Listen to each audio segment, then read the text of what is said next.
अब यहाँ रुक करते हैं कोटद्दू का। 6 कैनाल पर बंद गोभी गंदे पानी से तैयार की जाती है, जिसकी स्पेशल ब्रांच की निशानदेही पर पंजाब फूड अथॉरिटी की बड़ी कार्रवाई। मुद्रे से सब्जियों की काश्त पर शहरियों में बीमारियां फैल रही हैं।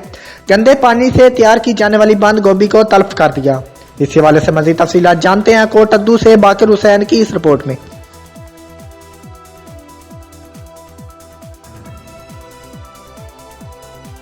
जी बिल्कुल, कोटद्दू 6 कनाल पर बंद गोभी के गंदे पानी से तैयार की जाती है, जिसकी स्पेशल ब्रांच की निशानदेही पर पंजाब फूड अथॉरिटी की बड़ी कार्रवाई।